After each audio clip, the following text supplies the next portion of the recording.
Good morning, student. Next, the law of supply. Next வந்து law of supply. அளிப்பு விதி. சரியா அளிப்பு விதியில எப்படி பார்ப்போம்? law of supplyல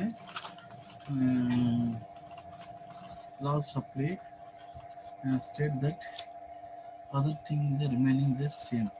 The quantity of any commodity that firms will produce and offer for sales rises with a rise in prices and the fall with the falling prices.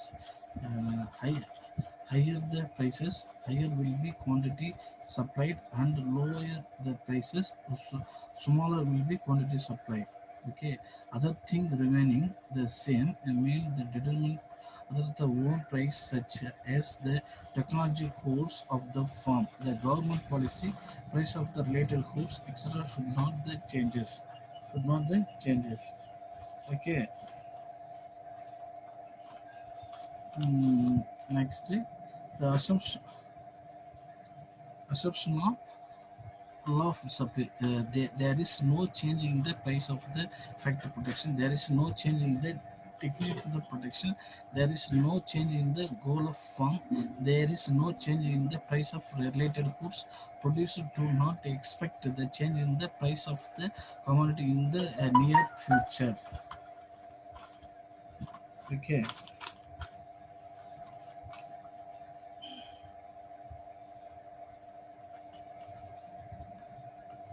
Next, the law of supply. Law of supply.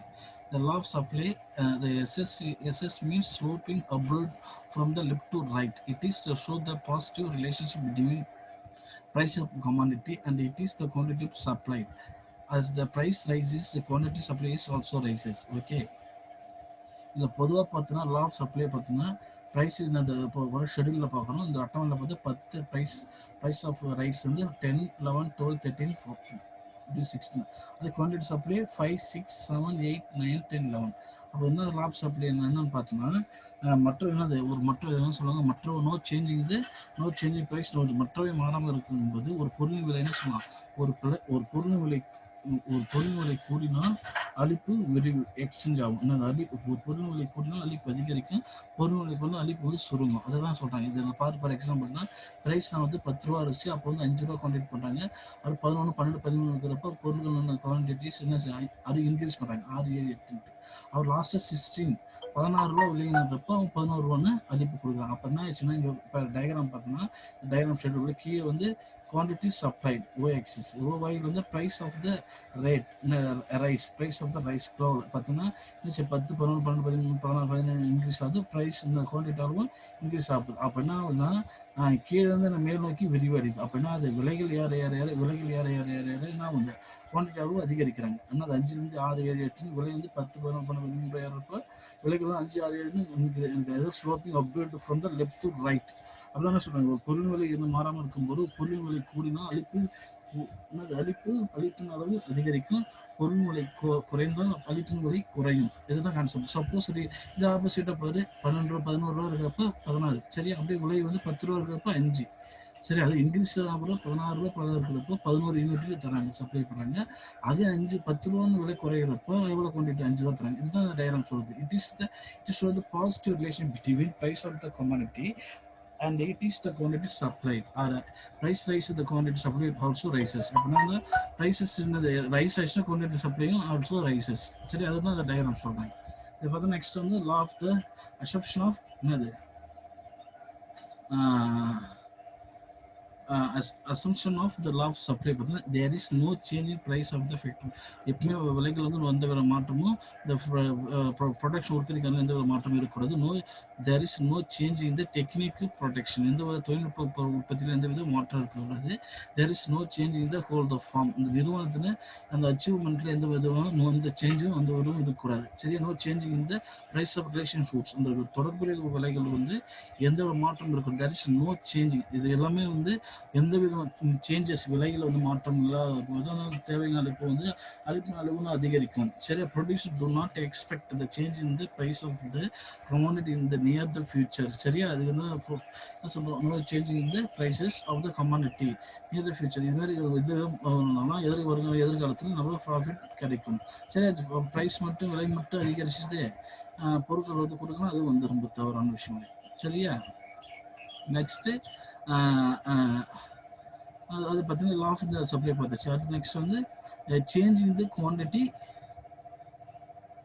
changing in the quantity supplied or extension on the contraction of supply or movement along the supply curve. ஏற்கனவே கூட இந்த exchange changing டிமாண்ட்ல பார்த்தோம். Exchange changing தேவை மற்றும் தேவையின் சுருக்கம், தேவை விரிவாக்கம் ஏற்கனவே பார்த்தோம். அளிப்பு என்னது, விலை அதிகரிக்கின்ற போது தேவையான அளவு குறைச்சிக்கிறாங்க, விலை குறைக்கின்ற போது தேவையான அளவு அதிகரிக்கிறாங்க. அதில் பார்த்தோன்னா அதே சேம் அது quantity changing quantity supplied or extension and the contraction of the supply or movement along the supply curve. இது ஃபுல்லாக சப்ளை, அது ஃபுல்லாக என்னது தேவை.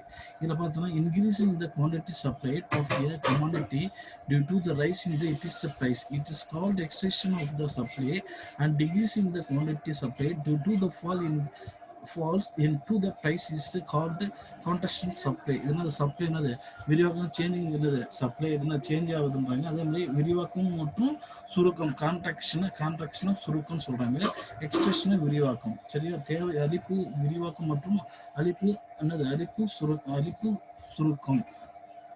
சரி, இதை பற்றி என்னது இதோட அல்லது மூவ்மெண்ட் என்னது நகர்தல் மற்றும் எதோட அளிப்பு கருவை பற்றி பார்க்கலாம். இதில் பார்த்தா OXல பார்த்தீங்கன்னா OXல கூட குவான்டிட்டி சப்ளை, OYல ப்ரைஸ் பார்க்குறாங்க. சரி, SSS வந்து அளிப்பு, ப்ரைஸ் வந்து P என்ற அளவு இருக்கிறப்ப 0 to P என்ற அளவுக்கு என்ன செய்யலாம், Q அளவுக்கு பொருட்களை கொடுக்குறாங்க.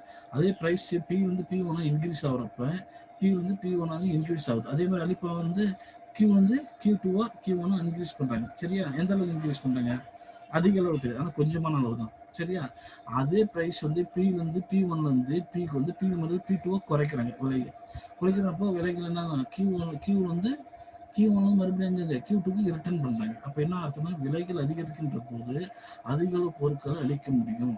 விலைகள் சமயம் P2 குறைஞ்சிச்சுன்னா குவான்டிட்டி அளவு Q1 வந்து என்ன மாத்துறாங்க, Q வந்து மறுபடியும் Q2 எக்ஸ்டெண்ட் என்னது ரெடியூஸ் பண்றாங்க. அதான் என்ன சொல்றேன், இதுதான் இதை போடுறாங்க எக்ஸ்பிரஷன் ஆஃப் சப்ளை. இதுதான் என்னது, இந்த பகுதியை விரிவாக்குறது எக்ஸ்பிரஷன் ஆஃப் சப்ளை. இது வந்து P1 இந்த P வந்து P1 Q வந்து Q1, இது வந்து எக்ஸ்பிரஷன் ஆஃப் சப்ளை விரிவாக்கம்.